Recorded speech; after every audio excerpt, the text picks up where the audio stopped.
आपके, हमारे और इस भारत के सबसे प्रिय नेता यानी कि हमारे मुख्यमंत्री जी योगी आदित्यनाथ ने पूरे भारतवर्ष को कहा है, बटेंगे तो कटेंगे।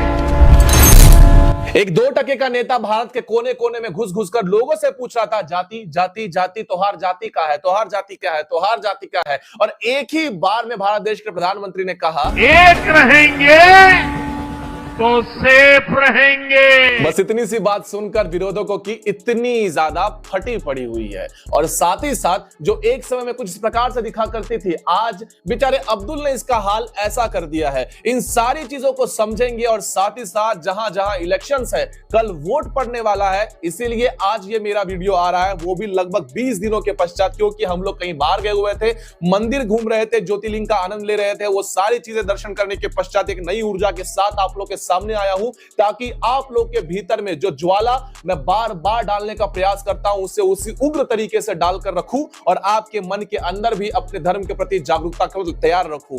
चलिए फिर आज का वीडियो बिना किसी रुकावट के आरंभ करते हैं। नमस्कार साथियों, जय सनातन। चलिए आज का वीडियो आरंभ करते हैं। बीजेपी मार रही बोल के मारती और कांग्रेस के लोग चॉकलेट दे के पीछे से मारते। इसने जो कहा वो सचमुच में गंदा था, या फिर मुझे सुनने में गंदा लगा है, या फिर आपने भी वही सुना जो मैंने सुना और आपने भी वही सोचा जो मैंने सोचा। अगर आप दोनों की सोच एक साथ हो रही है तो सोच लीजिए कि सोच कैसी हो रही है हमारी। लेकिन कांग्रेसियों, तुम बहुत बुरा कर रहे हो। मतलब बताओ कितना ज्यादा दुख में है वो, आप लोग ऐसे कर रहे हो चॉकलेट दे के पीछे। सॉरी। अब सीरियस बात करते हैं। महाराष्ट्र इलेक्शन में सबसे ज्यादा इंपॉर्टेंट नोट क्या था मराठा आरक्षण को लेकर? जिन्होंने मेरा वीडियो नहीं देखा होगा ना, सबसे पहले जाकर वो यूट्यूब के ऊपर सर्च करे। मराठा आरक्षण को एकमात्र यूट्यूबर है जो हिंदी भाषी का, जिन्होंने समर्थन दिया था और कहा था कि मराठा आरक्षण में मैं पूरे समर्थित हूं और आप लोग का सहयोग भी कर रहा हूं। लेकिन धीरे धीरे मराठा आरक्षण जो है वो राजनीति की ओर बढ़ता चला गया। उसमें क्या राजनीति, क्या सही, क्या गलत, ये तो आपका निर्णय है, आप समझदार हो। लेकिन मैं उस मुद्दे पर नहीं, इस मुद्दे पर बात करना चाह रहा हूं, जहां महाराष्ट्र के अंदर अगर कांग्रेस जीतती है तो मुसलमानों को 10% आरक्षण दिया जाएगा। ये बात हम नहीं कह रहे, ये बात ऑलरेडी इनके नेता के मुंह से निकल रहा है, जो कह रहे हैं कि तेलंगाना में तो हमने आरक्षण दिया ही है, महाराष्ट्र में भी दे देंगे। सरकार बनने के बाद विधानसभा में हम चर्चा करेंगे। क्या तेलंगाना में तो 4% लागू है, आपको पता है। पहले 5% किया था, सुप्रीम कोर्ट ने उसको 51% हो जा रहे, 50% के ऊपर हो जा रहे, ऐसा आदेश मिला। उसके बाद हम लोग कांग्रेस पार्टी ने डॉक्टर वाई.एस. राजशेखर रेड्डी जी जब मुख्यमंत्री थे, यूपीए चेयरपर्सन सोनिया गांधी जी के नेतृत्व में Andhra Pradesh and Telangana combined state में 4% हम लागू किए।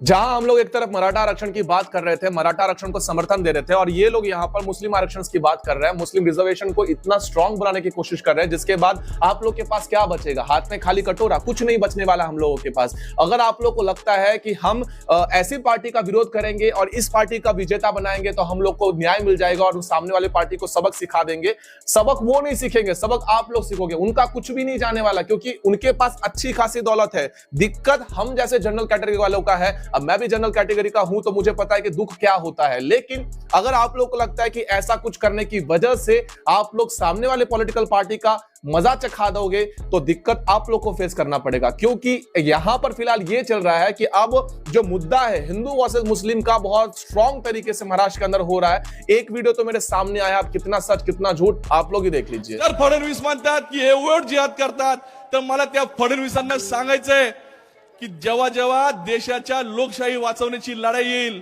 तेव्हा तेव्हा इथला मुसलमान लव जिहाद करेल। मराठी में कहता है कि मनातल्या गोष्टी ओठांवरती येत असतात त्याच खऱ्या असतात। इसका मतलब है कि जो मन के अंदर बात होती है वो तुरंत ओठों पर आ जाता है, वही सच्चाई होती है। उसके बाद तो आप उसे कवर कर रहे होते हो, और यही सच्चाई सामने आई है। और जहां तक मुद्दा आरक्षण का है, तो पूरे भारतवर्ष में जो नीले कबूतर घूमते रहते हैं, आरक्षण आरक्षण आरक्षण आरक्षण, एक बार बस अलीगढ़ मुस्लिम यूनिवर्सिटी या फिर जामिया में जाकर कहे कि यहां पर आरक्षण क्यों नहीं है। यहां तो 100% आरक्षण को हटा दिया गया है, लेकिन फिर भी इसके बारे में कोई बात करता है। टीवी डिबेट आप लोग भूल गए होंगे, मैं याद दिला देता हूं, इसे भी देख लो। रिजर्वेशन खत्म कर देना, खत्म कर। इनको तो चाहिए कि रिजर्वेशन खत्म कर दे रिजर्वेशन। नंबर 1 चीज बताइए, रिजर्वेशन नहीं खत्म होना चाहिए? नहीं होना चाहिए। नहीं, आप बताइए। आप नहीं होना, मेरे हिसाब से तो नहीं होना चाहिए। नहीं होना चाहिए। तो आप एमयू में और जामिया में जो खत्म हुआ ये गलत हुआ है। एक मिनट, गलत हुआ है ना, ये गलत हुआ है। दिल पे रखकर, बिल्कुल दिल पर, दिमाग पर, जहां चाहो रख के एमयू और जामिया में खत्म नहीं होना चाहिए, वापस होना चाहिए कि नहीं, वो दूसरी चीज है। कर लिया। क्या दूसरी चीज है? वो दूसरा है, ये दोनों युद्ध दूसरा हिंदुस्तान में नहीं है। मेरे पास रिजवी साहब ने कहा कि आरक्षण इस देश में रहना चाहिए। मैंने कहा जी बिल्कुल रहना चाहिए, भारतीय जनता पार्टी तो इसकी पक्षधर है, लेकिन नहीं क्या एमयू और जामिया में रहना चाहिए? सवाल पूरा होना चाहिए। उन्होंने बोला एमयू और जामिया बिल्कुल अलग एक उदाहरण है, वहां पर नहीं होना चाहिए आरक्षण। क्यों नहीं? क्यों? ये सारी चीजें हम लोग को पता ही कहां होता है। हमारा घर, हमारी गलियां और हमारा डिस्ट्रिक्ट, इसके बाहर जाने की विचारधारा ना हमारी होती है, ना हम किसी की बातें सुनना चाहते हैं, क्योंकि इतना ज्यादा माइंड वॉश कर दिया गया। जातिवाद के नाम पर मराठा वर्सेस ओबीसी कर दिया गया, मराठा वर्सेस ब्राह्मण कर दिया गया, इतना ज्यादा लड़वाया गया। इसके पीछे के तंत्र कौन थे जो आप लोग को जाति में बांटने का प्रयास कर रहे थे? उस कांग्रेस पक्ष के विचारधारा को आप लोग स्वयं श्रीमान हिंदू हृदय सम्राट कह रहा हूं, बाळा साहेब ठाकरे जी क्या कहते थे इस कांग्रेस के बारे में, मैं बताऊं उससे अच्छा आप उन्हीं के मुख से सुनिए। काँग्रेस पक्षामध्ये एवढे हिजडे होते इतके की आता चावायचं तरी कोणाला? सगळे झुकतायत त्या सोनिया गांधीच्या समोर। ही हिजड्यांची अवलाद जो पण या देशाचे राज्य करते आहे काँग्रेस पक्ष म्हणून, तो पण या देशाला चांगले दिवस येऊ शकणार नाही।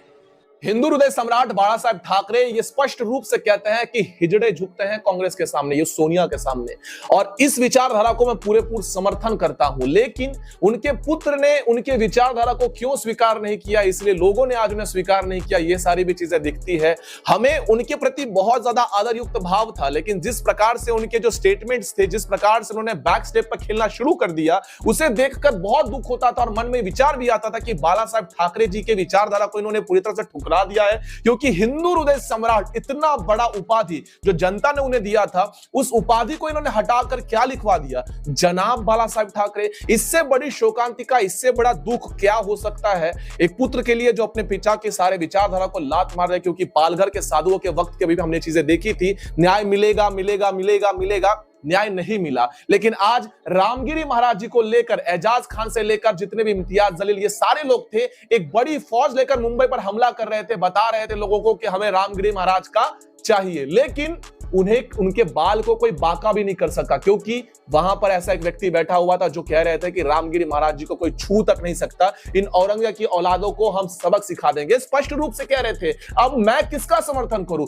उसका जो पूरी तरह से हमारे धर्म के विरोध में है, जो पूरी तरह से हमारे विरोध में, या फिर उनका जो पूरी तरह से हमारे समर्थन में आते हैं? निर्णय आपका है। लेकिन इन सारी चीजों के बीच में एक चीज समझने की आवश्यकता है कि जिन्होंने अपने पिता के विचारों को ठुकरा दिया, जनता ने उन्हें ठुकरा दिया। ठुकराने से याद आया कि कुछ लोग जो है बहुत ज्यादा ठुके पड़े हुए, जैसे कि एजाज खान अभी एमआईएम से उसे टिकट नहीं मिला है, तो ये भीम आर्मी की तरफ से लड़ रहा है। ये बंदा, ये एक प्रकार का नौटंकी, और मैंने स्टार्टिंग में बोला था ना, ये राजनीति में घुसने का प्रयास करेगा, आएगा ये राजनीति में, और आने वाले कुछ समय के बाद शायद जीत भी जाएगा, क्योंकि गवारों की फौज के सामने गवार ही जीतेगा और वो जीत सकता है। लेकिन इसके साथ साथ भी एक और ठुकी हुई लोग है, सॉरी स्वरा भास्कर के बारे में बात कर रहा था वैसे मैं, क्योंकि हाल फिलहाल में उसकी बातें मैंने बहुत कम कर दिया है, क्योंकि अब मेरा दिल टूट गया। भाई साहब, स्वरा भास्कर पहले कुछ इस प्रकार से दिखती थी, अपने आप को फ्री, इंडिपेंडेंट, एकदम फेमिनिस्ट की दुकान बताने वाले थे, लेकिन आजकल बेचारी मतलब क्या से क्या हो गए देखते देखते, पूरी तरह से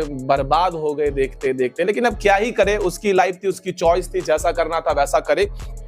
अब पूरे इलेक्शंस के दरमियान में मैंने एक भी वीडियो नहीं बनाया, आप लोग मेरे वीडियोस जाकर देख सकते हो। 15-20 दिन से मैंने कोई वीडियो नहीं डाला था, क्योंकि मैं नहीं चाहता था कि कुछ भी मैं बोलूं और विवाद हो जाए। लेकिन अब बोल रहा हूं, इस बात को कितना वैल्यू देना है कितना नहीं, ये आपका निर्णय है। वोट देते समय आप जिन्हें वोट दे रहे हो, उसके जीत के पश्चात में मंदिरों में से जय श्री राम, उसके रैलियों में भारत माता का ध्वज और भगवा ध्वज लहराएगा, तो समझ जाना कि आपका जो वोट है वो पूरी तरह से यशस्वी रहा। लेकिन आपका वोट नहीं गया, उसके बाद क्या होगा, उसके लिए जिम्मेदार भी आप हो। और एक चीज है कि इस इलेक्शन के दरमियान में मैं बार बार कहता हूं महाराष्ट्र की जनता से कि एक बार एक व्यक्ति है जिस व्यक्ति के पास एक बहुत बड़ा विजन है। अगर आपको पता है कि इससे भी मेरा मन उठ गया, इससे भी मेरा मन उठ गया, इससे भी मेरा मन उठ गया है, तो एक व्यक्ति आज भी महाराष्ट्र में, महाराष्ट्र की जनता के लिए हिंदू जननायक बनने के लिए रेडी है, तैयार है। क्योंकि जब जब हिंदुओं पर अत्याचार होते हैं तो एक ही नाम सामने आता है, उनका नाम है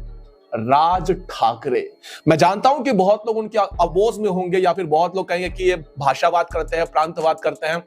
लेकिन मैं उन सारी चीजों से एक्सेप्ट करता हूं उन्हें, क्योंकि बिहार में जो कुछ हो रहा है उसके लिए बिहारी जिम्मेदार है और महाराष्ट्र में जो कुछ हो रहा है उसके लिए मराठी जनता जिम्मेदार है। तो वो जो पॉइंट ऑफ व्यू रखते हैं वो पूरी तरह से सटीक रखते हैं, स्ट्रांग रखते हैं। और एज अ बिहारी होने के नाते मैं ये सचमुच में चाहूंगा कि एक नेता, काश राज ठाकरे जैसा बिहार में होता तो आज राज ठाकरे बिहार के चीफ मिनिस्टर होते, उन जैसे विचारधारा रखने वाला व्यक्ति आज बिहार का नेतृत्व कर रहा होता। लेकिन अफसोस है कि महाराष्ट्र की जनता ने अभी तक उन्हें स्वीकार नहीं किया है। इसके पीछे के कारण बहुत सारे हो सकते हैं, लेकिन इस बात से कोई डिनाई नहीं कर सकता है कि जब भी महाराष्ट्र के अंदर किसी को भी किसी भी प्रकार की मदद की आवश्यकता होती है तो सबसे पहले मनसे की ओर चलो, राज ठाकरे संभालेंगे, ये बातें हमें सुनाई देती है। इसीलिए जब भी आपको हिंदू होने के नाते एक बार अगर वोट बदलने का मन करे तो आप बदल सकते हैं। आप अपना वोट इस व्यक्ति को अवश्य एक बार देकर देखिए। इस व्यक्ति के अंदर वो ताकत है जो हिंदू हृदय सम्राट बाला साहब ठाकरे के अंदर था।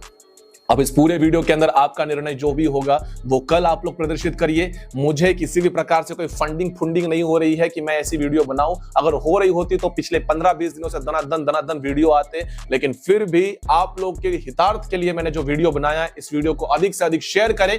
और अगला वीडियो कुछ ऐसे भोंदू बाबाओं के ऊपर आने वाला है जो कथावाचक के रूप में आप लोग को लूट रहे हैं और ये नाम बहुत बड़े हैं। अगले वीडियो के अंदर मिलता है सनातनियों, तब तक के लिए जय सनातन।